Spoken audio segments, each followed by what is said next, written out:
Good morning, good evening, hello guys, it is I, Toby King, and welcome back to another Universe Mode video.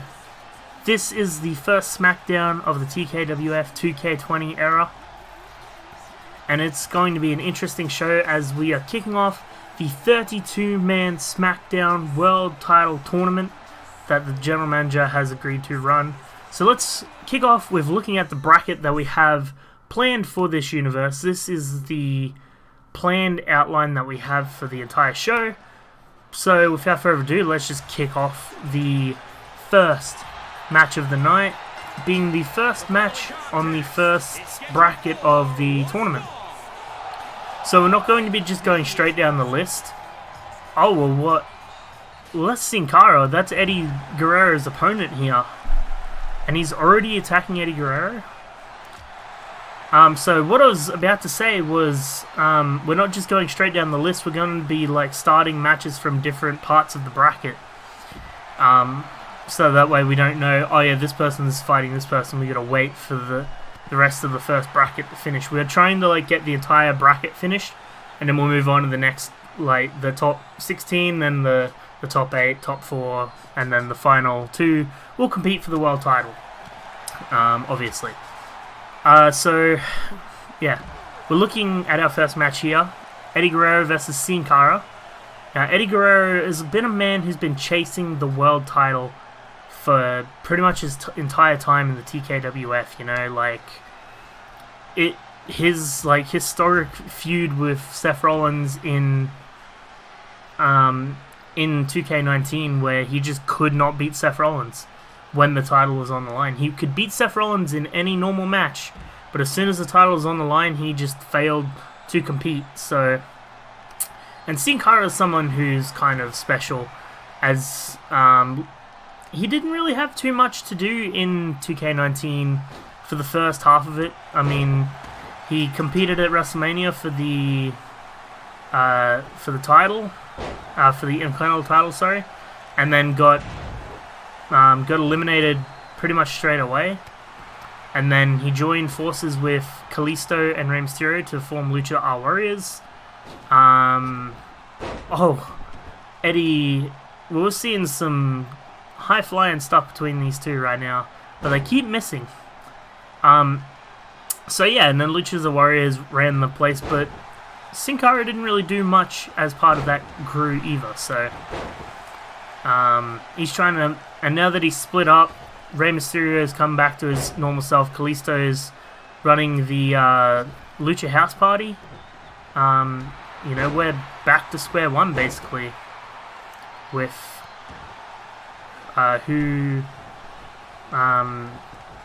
who's who in, I don't know what I'm saying. We're back to square one with Sin Cara doing nothing, so he's trying to prove himself in this match. It's going to be an interesting feud, well, an interesting run if he can beat Eddie Guerrero here. Kind of got shafted in the draft, being placed right up against Eddie Guerrero, who will stop at nothing to win this match, or to win the world title just in general, so he's going to be fighting as hard as he can throughout the entire tournament to try to win this title. But if Sin Cara could overthrow him here tonight, that would be an amazing feat. I mean, an amazing feat.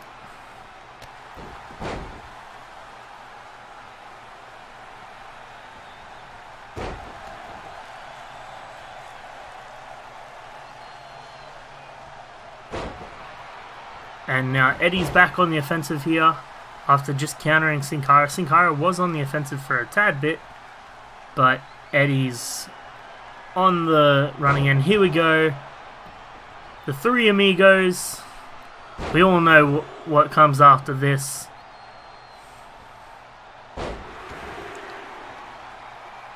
And, yep, there he goes. Straight to the top rope. We know what's coming next.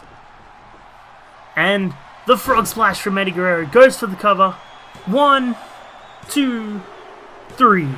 And Eddie Guerrero is the first person to move on to the top 16 in the 32-man world title tournament. So he's going to have to keep an eye on the rest of the bracket and see who he's going to be facing in the next round. But for now, he's got a few weeks break while we get through the rest of the bracket. Through this entire month, we should be having we'll be getting through the first round. Then next month we will be able to get through the whole tournament, and then by not the Money in the Bank pay-per-view, but the next pay-per-view after that, that's when we'll be able to crown our first world champion. So it's going to be an interesting 2 months to see how SmackDown will go leading into the into the next pay-per-view, not this one. But for now, let's kick off the second match we have for the tournament. Moving down the next rung of the bracket, we have Samoa Joe and I believe it was Shane Thorne was his opponent for that bracket. So will Shane Thorne be able to take Samoa Joe down, or will Joe be the dominant force that he normally is in the TKWF and move on to the next stage of the tournament? It'll definitely be an interesting run.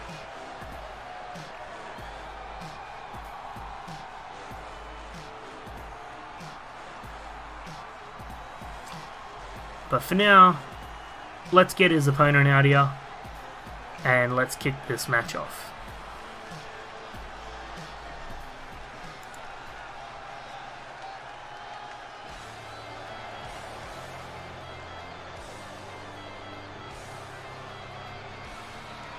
And yep, Shane Thorne is his opponent here tonight. Can the Australian manage to pull off the unthinkable and beat Samoa Joe here tonight? Who knows? It's going to be an interesting run. Weighing in at 220 pounds, Shane Thorne. But for now, let's see how this goes. Again, the winner of this match will not move on in the next round to face Eddie. Though they're further down the card, or further down the ladder of the tournament, so yeah, none of the people who win the matches here tonight will move on to verse people who have also won matches here tonight. I did this so that, you know, we don't know, okay, this person's versing this person, now we're going to wait weeks for it to happen. We can be like, okay, this person's moving on, now let's see who moves on in this bracket, and then on this side of the bracket, and this part of the bracket, and then the next 2 weeks, so that'll be the first 2 weeks, and then the next 2 weeks will be, okay, let's work out who those people are going to be facing, and then the next month will be those, like, the top 16 matches will be competing, and then obviously top 8, top 4, and then we should get to the point where the top 2 will face for the world title at the next pay-per-view. So I think I've explained that before, but I thought I'd just go over it once again just to prove yeah,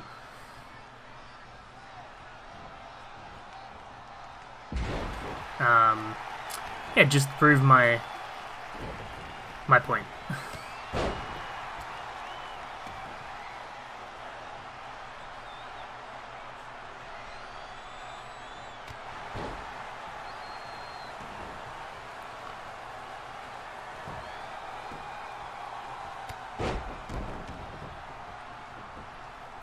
Now, Samoa Joe's already taking the dominance in this match for the most part.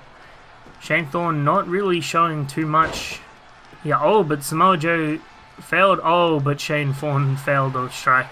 Oh, but he still catched. And then Samoa Joe just threw Shane Thorne outside the ring now.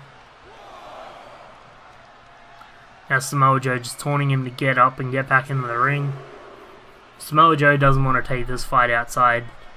He wants it inside the ring because he knows that that's the only way to win. Oh, we just knocked the ref out. Well, where's he going now? Well, I don't know where he was planning on going. I was just saying he didn't want to take it outside, and he took it outside. So he just contradicted everything I just said. But Samoa Joe still pretty much on the offensive. Oh no, Shane Thorne fighting back now. This is an interesting fight between these two. Oh, Samoa Joe to the top rope now, something you don't see very often.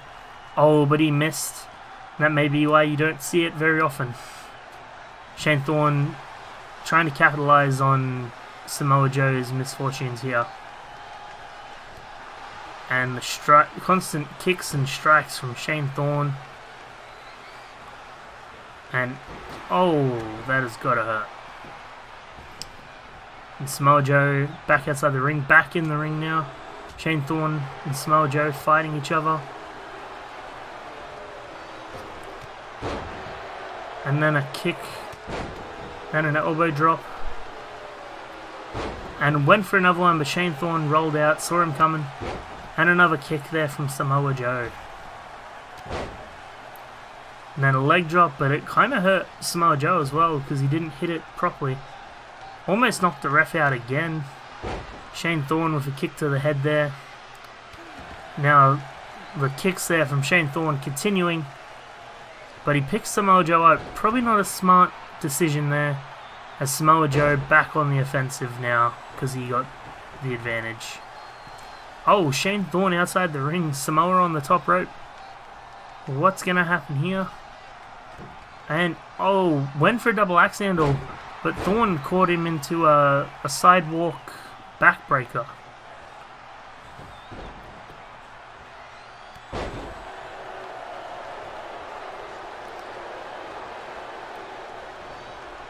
And Shane Thorne went to take advantage again.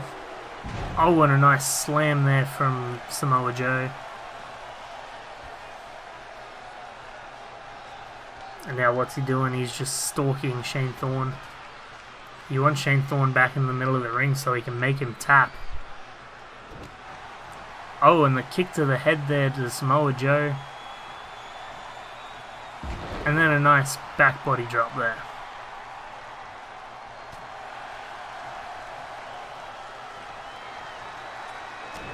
Oh, here we go. Here we go, he's locking it in. Could he make Shane Thorne tap now? Is it possible to make him tap?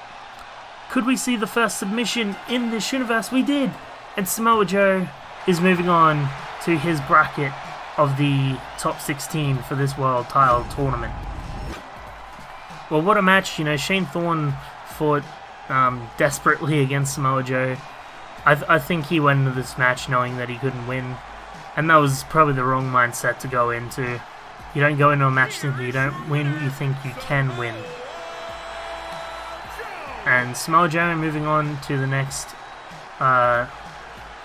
leg of the tournament. Could we see Samoa Joe be our first world champion? It'd be an interesting showing, for sure. But I guess we'll find out next month. But for now, let's continue to see who moves on to the next leg of the tournament. And here we are with our next match.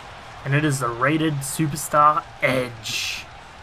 Now I should mention, I did mention at the Elimination Chamber match that the United States Championship hasn't been declared, like a champion hasn't been declared because of the double countout that occurred between Buddy Murphy and Apollo Crews. I'm well aware that this needs to be sorted. I'm talking to the general manager. He says that it'll be covered next week on SmackDown, so tune in for that. But currently, we are just focused on the World Title Tournament. But from what I hear, there will be some light shed on that and what will be happening leading into the Money in the Bank pay-per-view. Regarding the United States title tournament, title match. Sorry, not tournament. We're not having another tournament, we're already having one.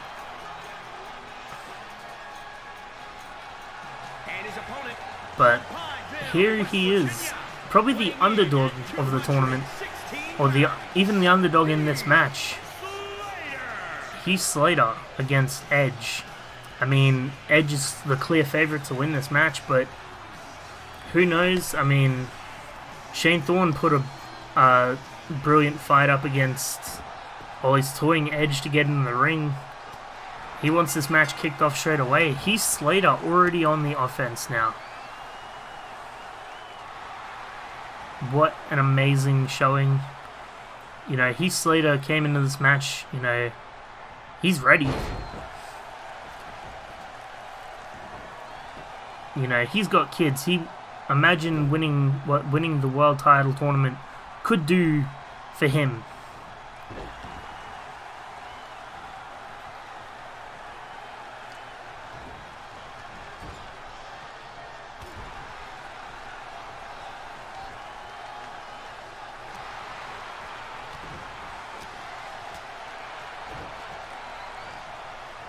And now Edge finally fighting back now. Heath Slater was on the offensive for pretty much the entire match. Oh, but he's back on the offense now. And Edge fighting back. These two are going back and forth now. They both want to win this tournament. They both want to move on to the next leg of the tournament. Keep in mind that in reality, all you've got to do to win the world title in this tournament is win a total of 5 matches. You've got the top 32, so the top 32, the top 16, top 8, top 4, and then the world title. So 5 matches altogether. So it seems like a big tournament, but really it's like 5 matches and you could be the champion.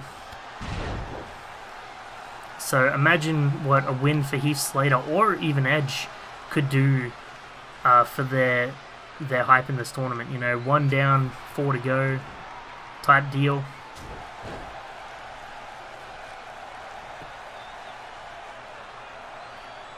This is definitely an interesting match dynamic here, with Heath Slater pretty much dominating Edge in this match. It's a shock, to say the least. You would not expect to see Heath Slater dominating, you know, such a coveted superstar such as the Rated R superstar Edge. Edge being, you know, multiple time champion in the past. Heath Slater not having the best track record with championships. You know, he's got a few tag championships under his belt. I think he's got like 1 solo title under his belt, maybe. I don't remember, but, you know, he's going up against someone who is no stranger to the world title picture. And he's got a lot to go on, but go up against, but, you know, sorry about that. He's basically, you know, fighting his way through Edge currently, so. And there you go, Heath Slater getting the crowd on his side. He knows exactly what he's trying to do here. And what he's trying to do is beat Edge and move on to the top 16 of the World Tournament.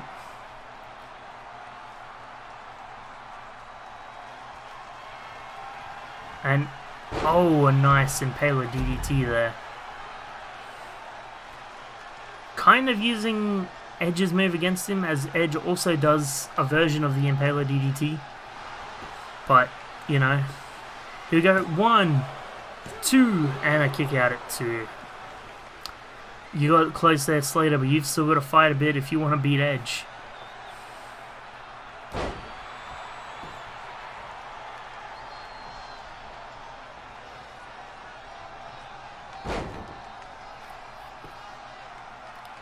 And Slater still keeping the offense on this match for the most part, but Edge starting to fight back now. And Slater fighting back once again. This is the biggest underdog story in this tournament so far. Granted, we've only had 2 matches, but still. Edge starting to fight back desperately now. You know, he's seen that Slater's meaning business now.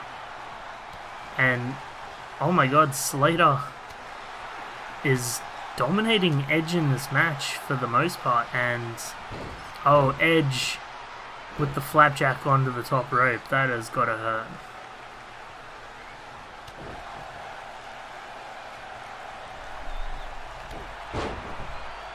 Now Slater, smart enough to roll out of the ring, is walking around to the other side. Edge still hasn't realized that he's gone.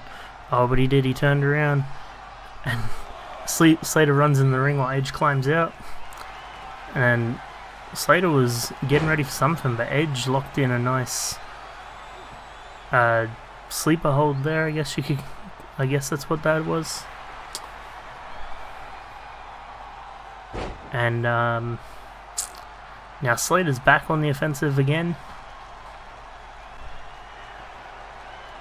And another Impaler DDT. Could this be it? Could this be the upset of the century? And here we go. 1, 2, 3. And Heath Slater just beat Edge. Oh my god.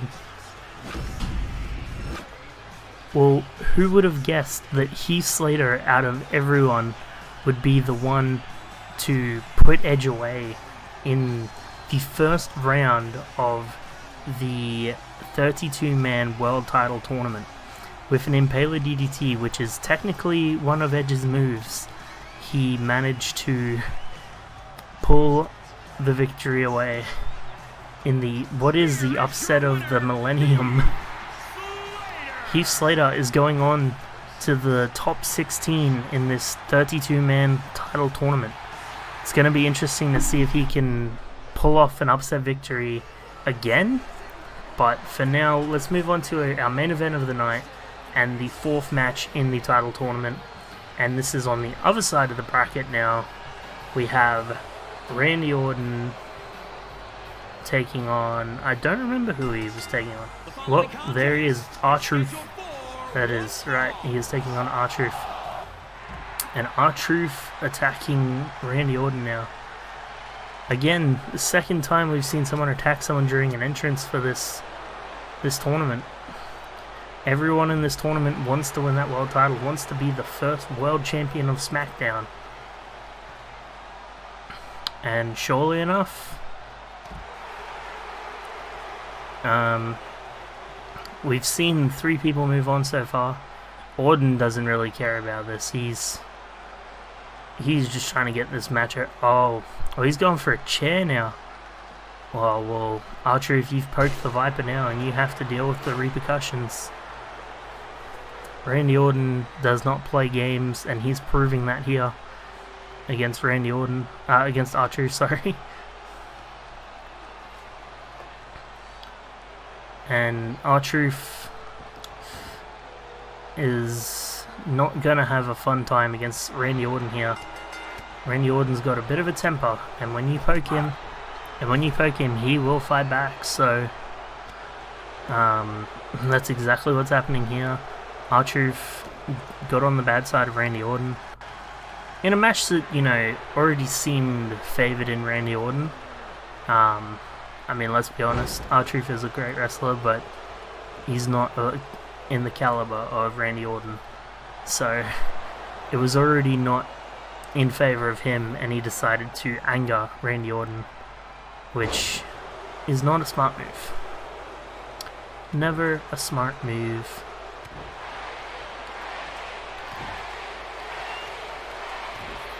And the crowd getting on Randy's side now, cheering for Randy Orton. They know that he's basically got this match won. Even if R-Truth doesn't know it yet. R-Truth's still fighting valiantly, trying to beat Randy Orton now.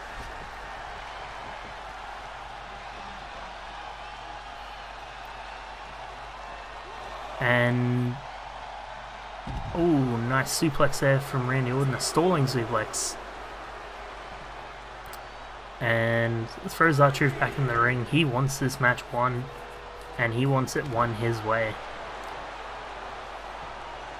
So now Orton is dealing with R-Truth, just constantly beating him down. Again, R-Truth, you shouldn't have poked Randy Orton. You shouldn't have poked the Viper. I mean, you've been around WWE long enough to know what Randy Orton is like. But again, you're still trying. I've got to give that to you. You know that you've got very little chance to win this, but you're still trying, so I will hand it to you. Ooh. Nice reverse suplex there.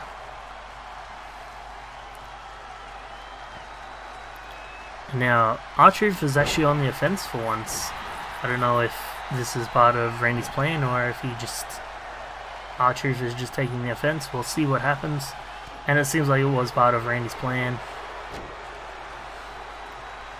Oh, well, Randy was getting ready to throw him outside for his off the ropes DDT, but R-Truth reverse, going to the top rope now. Not a smart move. Randy Orton moved out of the way. Nice snap suplex. Goes for the cover. 1, 2. Oh no, kick out at 1. And now Randy Orton just stomping R-Truth now. Ooh, that has gotta hurt. And Orton picking R-Truth up now. Oh, here we go. Out of the ropes. Onto his elevated DDT. Bam. This could be it for R-Truth right now. Randy Orton doesn't normally let the match go on as long as this match has, so. Oh, well, he's just playing to the crowd now. He knows he's basically got this match won. R-Truth still valiantly fighting though. Fighting back. Oh, I don't know what happened there. And oh, Orton reversed. And then an RKO out of nowhere. And here we go with the cover. 1, 2, 3. And Randy Orton is moving on to the top 16 of the world title tournament.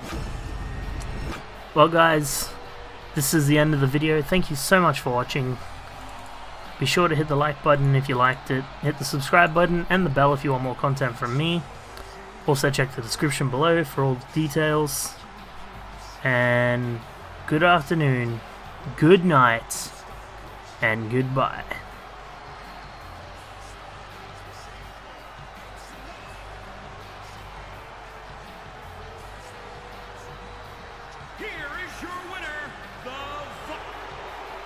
Oh, what's Randy Orton doing now? I just signed off the video. Now Randy Orton is somewhat stalk. Oh, he's got the chair again. Oh no. Oh, and he's assaulting R-Truth with those chair shots now. And my God. Oh no, well we know what's happening now. He's pounding on the ground. He's getting ready. R-Truth, stay down. Stay down. And an RKO outside the ring. My God. We will see what happens next week on SmackDown, guys. We will see you later.